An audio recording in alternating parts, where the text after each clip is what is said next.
Hi,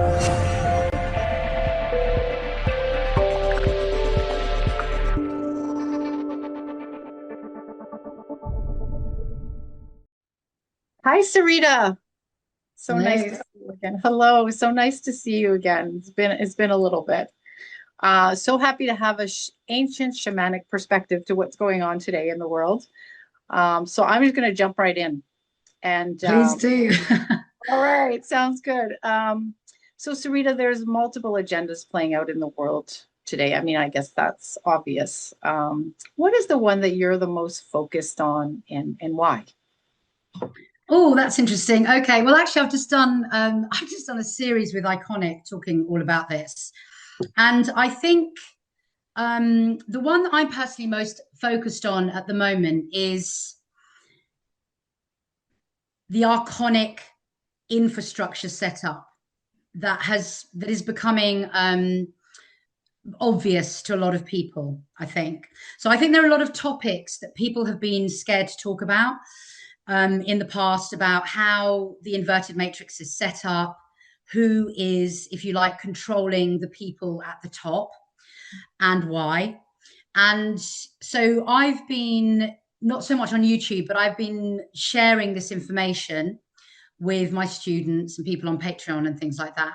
And what I've actually done with Iconic recently was I dived into this area of how people get stuck in conspiracies, and essentially they forget how, or they don't want to know how reality is actually created. So what I'm focusing on at this particular point, in terms of being in the public and what I'm sharing, is how we actually change this reality. So in other words, how we go beyond all of the agendas that we see playing out. And I think part of those agendas that are playing out is this very cunning thing which gets people stuck in the conspiracy. It gets them stuck in a kind of victimhood, in a kind of looking out there, seeing the power structures and saying those beings, people, systems are bigger than little me. And so I'm going to fight against the system, or rebel against the system, or believe that I can't do anything against the system. And I really think that that kind of mindset it plays into their hands, essentially. And I feel like there's just a huge amount of people who start to wake up, see what's really going on, get completely freaked out, which is understandable because it can appear very evil, overwhelming, very dark. It's stuff that you don't really want to look at. But what they don't understand is the power is in their hands, because reality is it's a reflection of everything that you think and feel at a very basic level. There's actually a living field going on here that we are creating.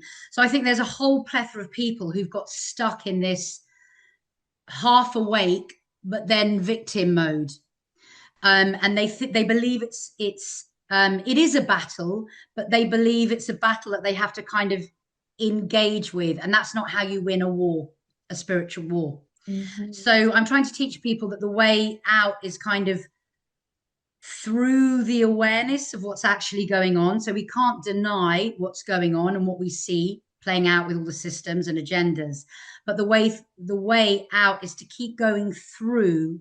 And it's a spiritual road, it's a spiritual awakening, essentially, at the end of the day.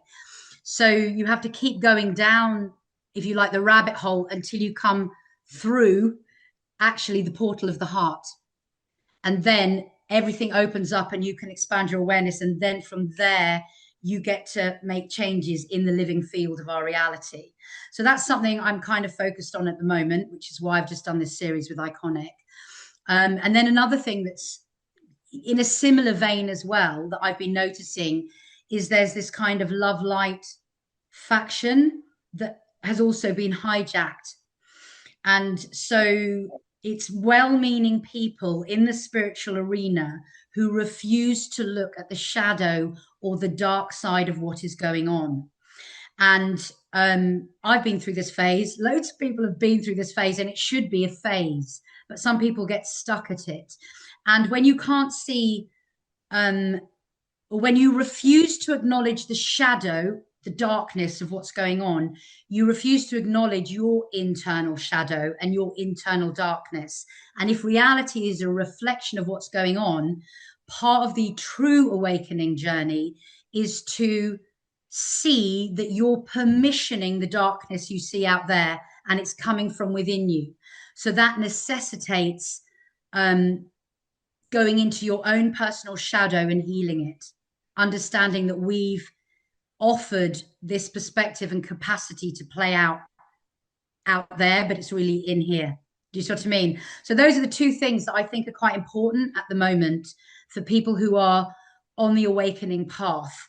Because when you allow yourself to see that you're either stuck in conspiracy or that you're negating the shadow, what happens is you start to take full responsibility for everything that's going on in this reality. And that's the moment where your reality starts to change, where you acknowledge you've chosen it, you've permissioned it, you've created it. It's the most empowering piece that I think all humans need to understand at this point if we're going to make change in the world. Wow, that's incredible. That is incredible. That was a bit of a long answer. Every single thing that I was going to ask you in one complete paragraph. No, that's incredible because I agree with you. It's this polarization, right, of people who want to stay in, like you say, the conspiracy. They just want to keep fighting and fighting and fighting, not realizing that they're giving more of their energy and attention to the very thing they don't want. And then you have, yes, and then you have the other side, like you were mentioning, that is almost in denial of the other part of the agenda, the darkness. And so I think what you're saying is getting in the middle and recognizing that this is a reflection of your reality that you need to go through to heal and come out the other end, because each of the other sides are really just futile and keeping you in victimhood. Is that what you mean? They're keeping you in polarity. And polarity, and keeping you in some extreme end of the spectrum, each spectrum, and not somewhere in a balanced middle where you can go through and actually heal that within you. I like what you said about you need to go through and then you need to come to the heart portal. Can you talk a little bit about that, what that means for people? Yeah, so I think that when you're in extreme polarities, it's quite hard to stay centered in your heart center. In the middle of your heart center is a portal. Literally, there's a doorway which gives you access to source consciousness. We have a lot of doorways in our bodies. Essentially, we're made of portals, really. And but the heart center is a doorway that gives us access to the heart of the cosmos, or in other words, it gives us access to the truth of who we are. And the truth of who we are is we are the all that is, we are source consciousness, and we are fractalized aspects of that source consciousness. Okay. So what I feel happens when you get into the heart is you are able to access the same perspective that source consciousness has. So if we were to say that source consciousness is the creator, okay, I'm not going to call him God because in my opinion, God is a whole nother thing. Okay. That's a whole nother conversation that I'm not sure we're allowed to talk about on YouTube. So let's say the heart gives us access to the truth of who we are, which is source consciousness, which is the creator. Now, the creator does not mind if we play with evil, or if we play with good, if we play with separation or victim consciousness or joy. It doesn't mind what you do. The creator is experiencing itself through the fractalized aspect of us, okay? And the creator is so expansive and holds so many infinite perspectives that it would not deny any of us an experience that we choose. If the experience that we choose is desperation, loneliness, and abandonment, the creator's good with that. If the experience that we choose is joy, happiness, peace, the creator's good with that. It doesn't try to enforce our own experience upon us. It allows us the choice of that. It allows us our evolutionary development, however that comes, okay? So in other words, the creator holds or contains all. And as the container, in a way, the creator is neutral. It's not trying to force goodness on us. It's not trying to force anything on us. It just allows us to be what we are. You could say it loves us so much, it allows us the choice of our experience. Okay, so really the creator is neutral. That's how the creator, as the container, holds all of the infinite potentials that are available. Now, when we access the truth of who we are through our heart portal, we kind of get access to that neutrality. So, in other words, the polarities that we see or experience happening in this third dimensional reality, when we access our heart center, we kind of go boom into the middle, and we have this kind of neutral allowance of everything. So now, as I learn this more and I practice more, for example, when something awful happens to me, I feel the emotions, they move through me. It's not like they don't move through me, but I understand that I've created them. And at some point, I somehow come back to neutrality, and I allow myself to just experience what's going on, feel what's going on, and if you like, ponder or come up with the wisdom of why I may have done that. I'm not so in the drama, which is polarity, that I can't see the wood for the trees. So I get the initial emotive flow of energy that runs through me, whatever that emotion may be. But then very quickly, I come back to responsibility, to being the container of my own experience, to understanding it's my choice how I react or what I choose or what I create in this reality. So, and I think that's a heart-centered expression, because what you're allowing yourself to do is to see the whole picture, or to hold the whole picture of who you are as a fractal and as the creator. So in other words, I think the game of evolution is to as much as we can try to be the creator that we are, you know, the big creator, even though in a way we're stuck in these kind of mini creator suits. Do you know what I mean? Yes. So I call it the container effect. Actually, it's not that neutrality is that you don't care. Neutrality allows you to experience something but not attach drama or who you think you are to it or anything. You experience something, but you're open to all perspectives of that thing that occurred. But most importantly, you can contain all of it. You don't try and push the experience away, which is separation consciousness. You don't try and blame someone else, which is separation consciousness. You don't try and fight against it, because that's separation consciousness. You know, all these ways that or you don't try and numb against it, that's separation consciousness, right? So you allow the thing to be what it is. And the only way you can really allow something to be what it is to be in the heart center, because the body does not lie. Okay. And the heart center is the middle, if you like, of this physical expression. When we're in our head and we're thinking about experiences, it's just all lies, it's all ego. So if we can drop our awareness and our attention into the center of who we are, our heart centers, which gives us access to the creator, which is who we are as well, then we get this opportunity of expansion in perspective. And the more you can reside in your heart center through everything that's going on, the more expanded you are in the perspectives that are offered to you. Because the thing is, when we're in the ego is obsessed with survival. So it's generally in fight, flight, freeze, or fawn. It generally moves in cycles of victim, perpetrator, rescuer. So that's what's going up here. Here, this is saying, I am having an experience and I am connected to all things. That's what being in the heart center does. So it's not an easy practice, especially when, for example, someone does something awful to you. You know, you have to take responsibility for that. You know, it's much easier to blame and shame other people, essentially, or to attack yourself, because that's what our conditioning has done.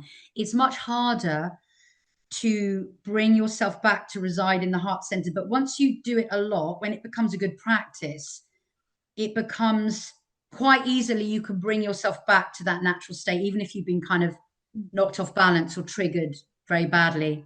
So that's why I say we need to get into our heart centers. Yeah, wow, I love that, because that's what most of us are struggling with, right? Is aspects of our personality that have been separated and split off from the whole. So you're talking about how every time you come back into the heart center, you're actually coming back to who you truly are, your real self, and not the ego mind identity, and not the ego mind trying to identify itself with something. Because I guess what comes to my mind when you say that, especially being a therapist, is that all the suffering that comes from attachment, which is pretty much everything. So Yeah. when you can get to that space, it sounds like that's when you can hold anything. And because you don't identify with it, and you're actually in alignment with your full potential and energy. Absolutely. Because the thing is, what most people really don't grasp, although some of them can mentally grasp it, but they don't necessarily embody it, is that they are the ones creating their reality. Yeah, yeah, It yeah, it's a real thing to get around, to sort of embody, let's say. yeah, Because no one wants to say if something terrible happens to them, I created that, yeah, but they did. yeah. And they don't want to And hear it from someone else either, that, you know what, do you think you might have created this? That usually doesn't get a very good response. It usually gets a reaction. So yeah, people want to push that away, don't they? Don't want to take that responsibility. And we have been living in a society, in a culture, in whatever you want to call it, where we have been encouraged to give our power away and to give our power to something else. So to think that we actually did something, it's almost seems like people can't go there. yeah, I They're mean, they used can't to, because it's the shadow. The yeah, thing is, um, we're always creating our realities in every now moment, yes, but most people are creating their realities unconsciously yeah, from the shadow, yeah, primarily because the shadow is a bigger supercomputer than your conscious mind, which is a tiny computer by comparison. yeah, So if you won't look at the shadow, you're essentially not seeing what is running the show of your life. yeah, And it's called the shadow for a reason. It hides from you. Even now, sometimes I'm shocked about what I didn't realize I was mm, creating and why. yeah, Because it's my shadow. It's not easy to yeah, get in there. It yeah, knows I turn around and it's hiding behind me. It doesn't matter what way yeah, I look, I'm having to scrabble around in the dark. yeah, And it's the dark you don't want to see, yeah, you know. So the thing is to excavate the shadow and then choose consciously what you're going to manifest, what reality you're going to create from that. It requires a lot of effort, not yes, more and more people are up for this, but there are many people who are not up for the massive amount of work that it takes to do this. yeah, yeah. And as you say, even just be having that in front of you, really facing that shadow, and taking responsibility in that. So you really need to know how to be in that space to do this, because otherwise the ego mind is going to start, the cycle again. So I think what you shared is really important, so people know if they're going to attempt to do this and they want to bring their subconscious shadow up and look at it and try to transmute it, that they need a grounding technique. They need a way to stay centered and in their heart center, and to really be in that place of neutrality, so they don't end up identifying again and going back into that pattern, which of course we all will, as it's something you do over and over and get better at. It's not something you do and it's done. Um, Absolutely, yeah. yeah, But I think the neutrality, I think in a way, when you start excavating the shadow, you're just not going to have access to neutrality. yeah, So the neutrality comes yeah, when you excavated like a certain amount, let's say. So and for anyone who's kind of new to shadow work, it's actually much, much simpler than you would imagine. The way to sit with your shadow is to go into the body and find the uncomfortable emotions that are rising and just sit in them. yeah, That's the easiest way. There are many, many other techniques. yeah, And if your shadow is particularly traumatic, you may need somebody to hold you, like energetically or psychologically or whatever, you know, like you do and like I do. But really, that's the simple technique, because the body doesn't lie. If Mm-hmm. you can go into the shadow and sit in it, into that pain and just sit in it, it will teach you things. And Yeah. actually, when you sit in something that has been operating at a traumatic level, so at a separation consciousness level, and you choose to sit in it, it suddenly doesn't feel separate at all, because you're offering it your attention. And so when you give something your attention, it doesn't feel ignored, banished, pushed away, fought against, all that kind of stuff. So if you sit in, let's say you're struggling with loneliness, and Mm-hmm. you allow yourself to just kind of take a few breaths, relax your body, go in and find where you're holding that loneliness and sit in the middle of that loneliness. You'll realize that you're sitting with your own loneliness, and Mm-hmm. therefore there is no loneliness, Right. because you're holding yourself as you sit with that. And if you sit with something like loneliness long enough, the energetic construct of that will suddenly, Yeah. the Yeah. energy will just Yeah. dissolve. Yeah, absolutely. And I guess, you know, in therapy, I work with that in the same way. Um, Only it's kind of like letting your, you know, sitting with those feelings of the trauma and letting your nervous system, like letting you experience it, like you said, letting your nervous system calm down until it gets to that responsive neutrality state. Um, and not necessarily having to talk about the incident, but doing that so Yeah, that exactly. yeah, so that once, and it does, it's really interesting. You sit with that feeling, and of course you don't want to, but you sit with it, knuckle down, whatever you have to do, and then it will dissipate, move through.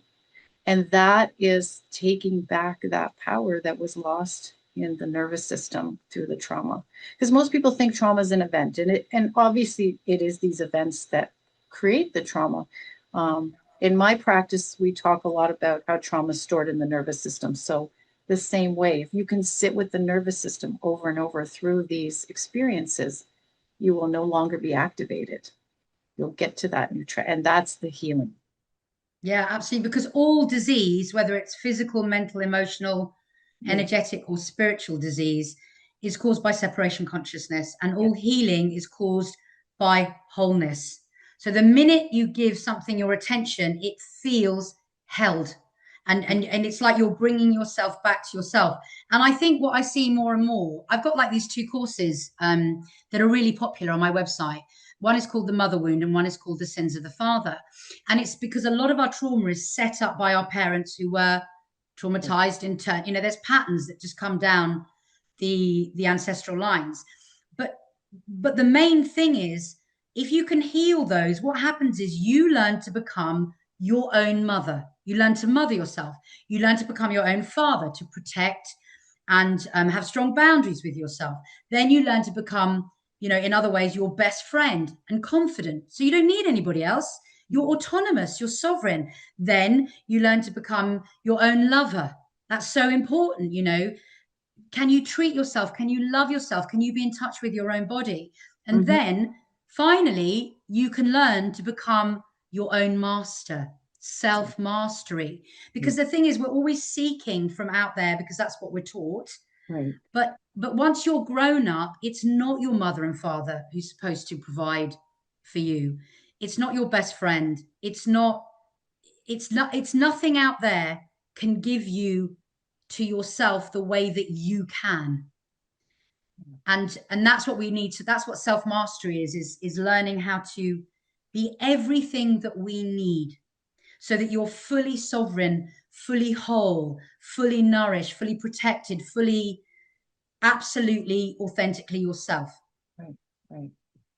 Yeah, I love that, because that really is the way out, isn't it? Of everything that we're seeing is this self-mastery, and not looking for, you know, something outside of yourself, a government or a person or a deity or something. I mean, that's a whole other thing. It could be, but looking for that and not going within and being able to do this for yourself, as you say, to come back to yourself, be the one who holds the container, be the mom, be the dad, be everything, to really, really be free.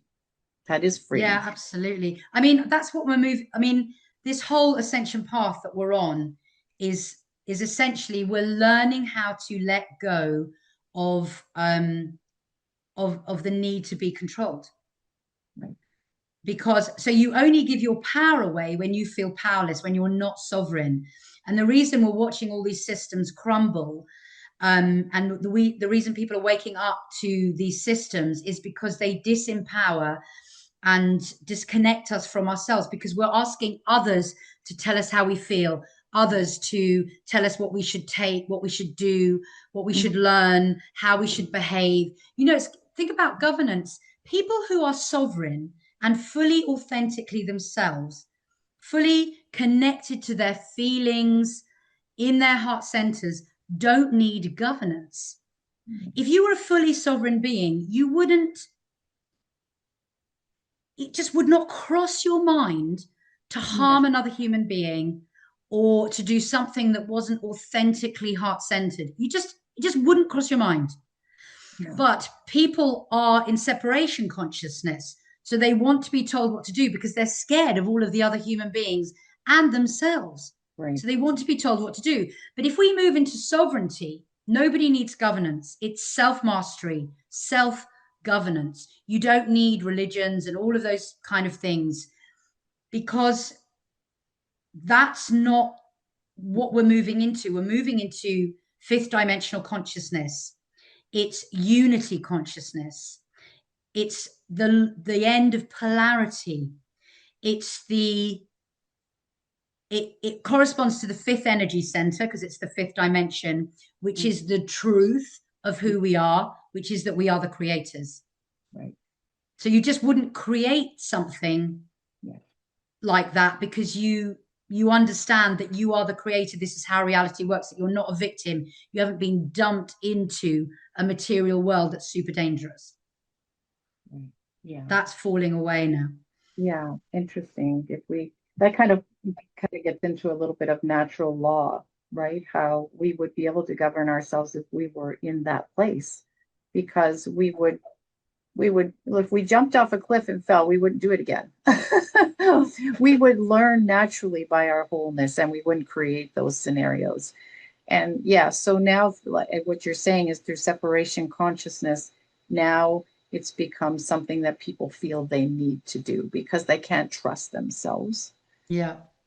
But And that's falling away because it is. what we're seeing playing out there now is with everyone, even people who are not that awake, are beginning to distrust all the Right, governance. So right. you're seeing a loss of trust in the medical industry, in educational, in governance, all the stuff.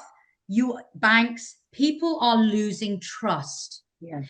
And what it is, it's a reflection of the fact that they've lost trust in themselves. Hmm. So this reflection is really coming up to be seen. And now there's all this kind of chaos. What do we do with that? What do we do if we don't trust the Right. people that we've been told we should trust?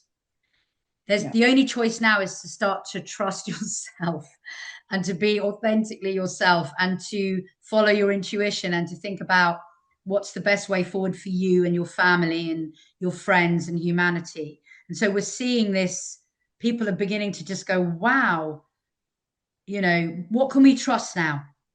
Hmm. This is Yeah. the question that's coming up everywhere. You see it everywhere now. Yeah. And the thing is, you can trust yourself if you're authentically being yourself. That's who you can trust. Yeah. Yeah. And once you can trust yourself, you can see yourself clearly, you know who you are, you can then see other people clearly Hmm. because everything is a reflection of your internal state. Yeah. So true. So true. And do you think that's the reason that this is all happening? Is so that we have to go through this non-trust of the external world to be able to go into the internal world and Yeah, take back. absolutely. Yeah, yeah. I It, think I don't I think if our species was slightly different, we wouldn't have awakening through suffering. But we are in polarity. That's what we chose to create. And it seems that at this stage, humanity, or much of humanity, needs suffering in order to awaken. It's like how your heart breaks when you lose someone you love. The grief opens up your heart, and actually it makes you softer and more sensitive and more able to love deeply.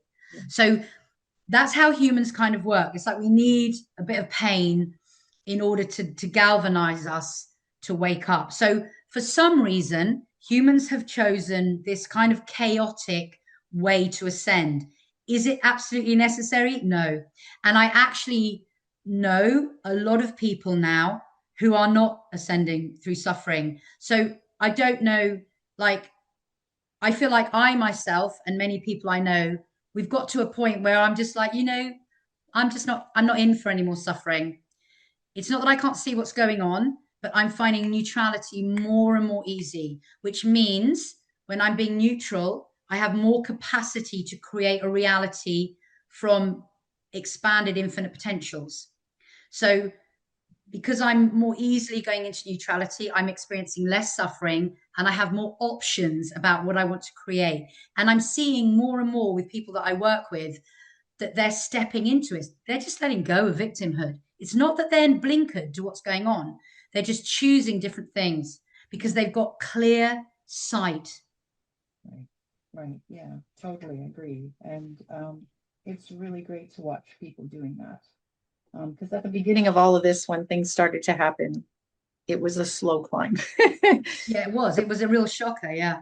It was a slow climb. And now I think as people realize, I don't even know if I can trust what this post says on social media. I don't even know if I should keep my money in the bank. That has really forced the issue, I think, in a lot of ways. And people have gotten so overloaded with the chaos looking out there, let's say, that they're making that decision. Hey, I don't want this anymore. And there's so much information, isn't there? Like if you are interested in something, there's just every kind of information available to you. And all of that information will validate your belief. Yeah. Okay. Because if you believe X, you'll get all information telling you X. And if in the next 5 minutes you change to Y, you'll get all of that information instead. So what happens is that there's, in a way, if you want the real truth, you've got to go within. Because out there will just it's just too much, and it will just validate whatever you're thinking. So even if your thinking is there's no such thing as false thinking, but let's say you're thinking in detrimental ways to yourself, that will get validated. Yeah. Whereas if you go, because it's your head responding to information, but if you go inside, you'll find the truth of who you are, because the body doesn't lie, and inside you have access to your true nature. And that's where the information that you really need will come to light.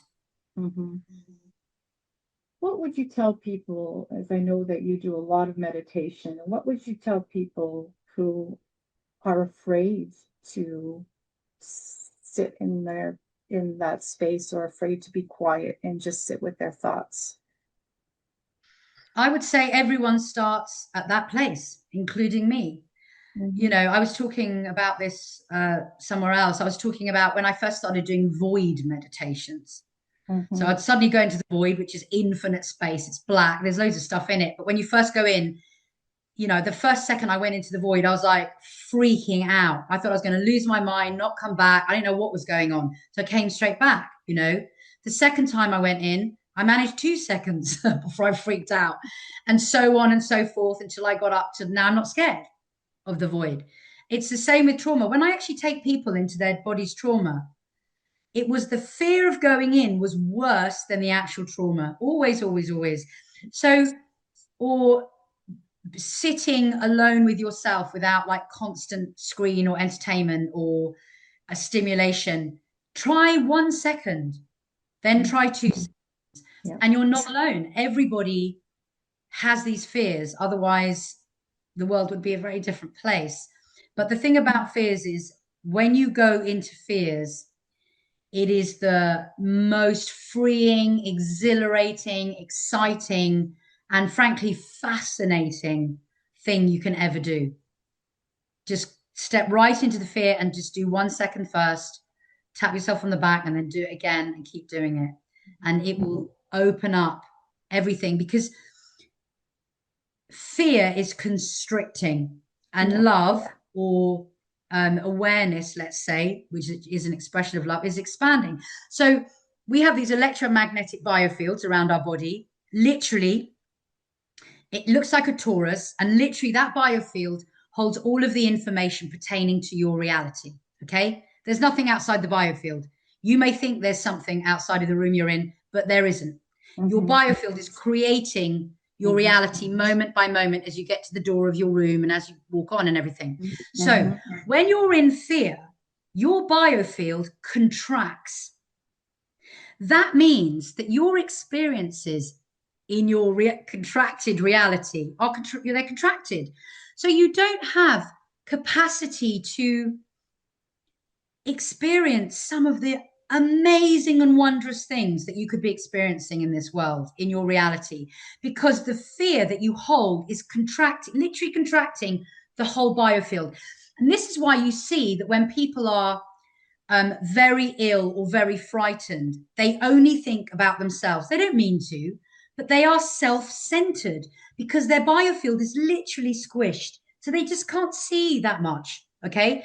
Now, if you face your fears and you can move into love, into the heart center, your biofield expands. Okay. As your biofield expands, you have capacity to experience more of what life could offer you. Plus, you get to incorporate more people and experiences into your field. That's why people with expanded biofields, people love being around, because it feels good, you know, like, and they want to people with expanded biofields. People with expanded biofields have more kindness, more compassion, more openness to receive the different experiences that life and human beings and the animal kingdom and all of the stuff has to offer them. So the more you can work with your fear, the softer your biofield will be, and it will start to open new horizons for you, and your life will get better. Like, it will just get better. It's like humans have, you know, I can't remember how big the visible light spectrum is, but let's say it's this big with this much different colors in it, whatever, different shades of light.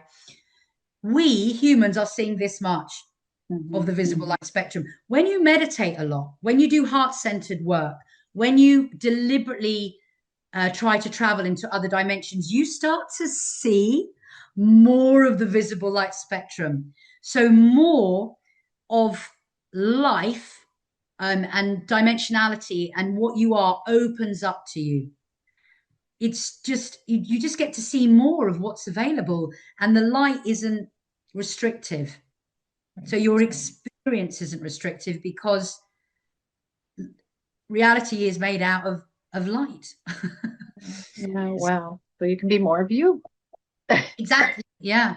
And we are multidimensional beings. So if we're constricted, we kind of hold ourselves in the third dimension, and because we're so scared, this is what fight or flight does. We're so into surviving, we don't realize that we're infinite beings. There's nothing to survive. If you die, you just go into another dimension. You know, there's no death for an infinite being. The bodysuit dies, but the soul does not die. You're that spark that connects you to source consciousness, that is source consciousness, doesn't die. It just goes and has another experience elsewhere. Do you think that's people's biggest fear? Yeah. Is where they're going, or death? Yeah. Because they're in separation consciousness. So they assume that death is the ultimate separation. Right. And the reason it's so scary is separation is the antithesis of what it means to be a human. We're creators, we're oneness. When we hold separation, or the idea of separation inside us, it kind of rubs against us because it's a lie. It kind of makes us feel icky and uncomfortable and miserable, and because you're literally holding a lie in your body. When you know that you're an infinite being, you're not holding that lie in your body. And so immediately, because you're not lying to yourself, there's a kind of relief. There's no pretense. And Sarita, you've said a lot that the body doesn't lie. So if it's an interesting concept you brought about, if you're lying to yourself, and a lot of times these things, we're not conscious that we're lying to ourselves, or we don't know the truth. So how does your body tell you the truth if you're holding a lie that you're unaware of? So if you're holding a lie, your body will tell you through discomfort. So if you have any kind of dis-ease in any way, whether it's, a dry mouth to cancer to, I don't know, aching muscles, any kind of disease, or whether that disease is depression, anxiety, fear of abandonment, or mental overload, you can't stop thinking, you don't sleep, any kind of dis-ease tells you you're holding a lie. So in other words, you're holding trauma. Yeah. Yeah. So the reason we hold trauma is because we're taught separation consciousness from the moment that we're born. We're taught that we're separate, and we come out with these beautiful, pure spirits, and everything's about fear and worry, and you do what you're told, and there's just so much separation consciousness bombarded at us. We're told we're only physical beings. Okay, not all over the world. There are some parts of the world where the spirit and the soul is much more revered and adhered to. But in many, many places, particularly in the West, we're told we're material beings. That you'll get, so you hold any kind of lie like that dis-ease, separation, the idea of separation inside you, eventually your body will express it to you. And it starts to shout at you that there's a problem. And because all matter is created from energy, light, frequency, and information that's condensed or crystallized into form, the only way to fix a physical matter is to go to its original point, which is energetic. So yes, if you have a disease, you can take the right supplements, eat healthily, exercise, all of those kind of physical things. And they are good because they're loving yourself. You can practice meditation, which calms the mind. You do the shadow work, which starts to move the energy. You've got to do all of that because everything has come from energy. Right. And because we pull our experience from plasma, from source consciousness, into crystallized form through our choices and our desires, when we want to change that crystallized form, so let's say the crystallized form got distorted and turned into cancer, we have to work on all the levels and kind of break up that crystallized form, let it go back to energy and information, and then recrystallize it into a different way.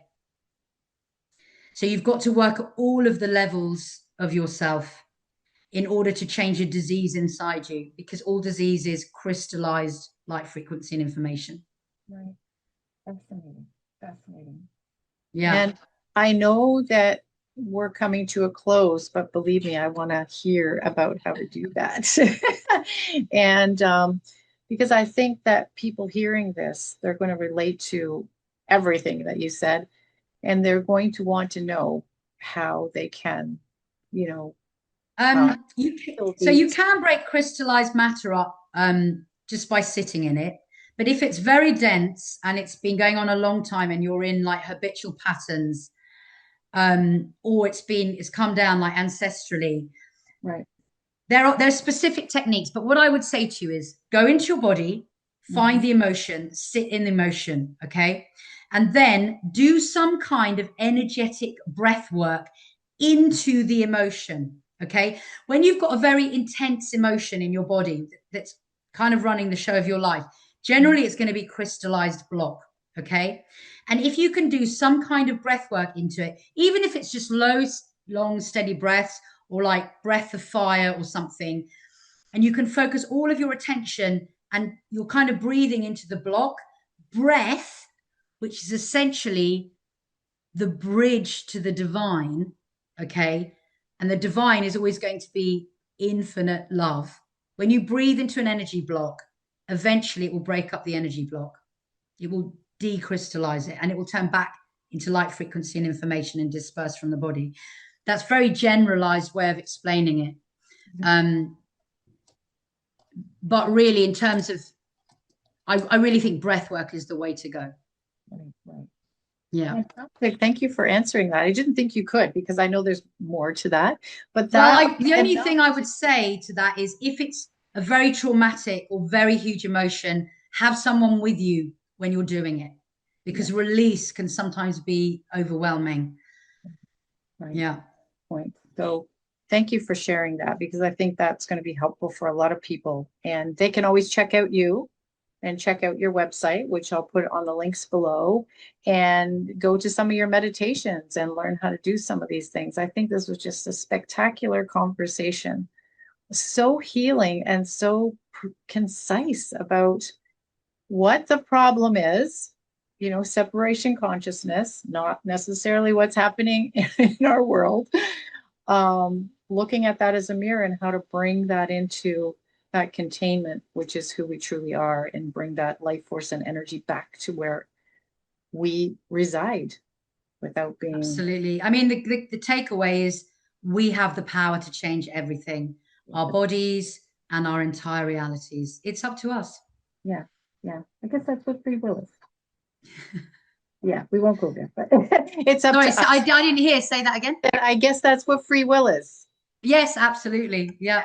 Yes, but I love that. So that's our freedom. That's our way out. We are the way out. And that's Absolutely. a great ending to end there. So Sarita, thank you so much. This was fantastic. I really always enjoy speaking with you. And I feel like the wisdom that you share is so profound. It's profound, and it's simple enough to be able to put it into practice. And that's what we really need. We need to stop consuming information. And I got this practice, I got that practice, get into the practice, give some attention to it, give some time, build your time. And then it sounds like it would be a very beautiful place to hang out, is in the heart center. So I thank you so much for doing this today. It was absolutely amazing. Thank you so much as well. It's been lovely to talk to you. Thank you, Sarita.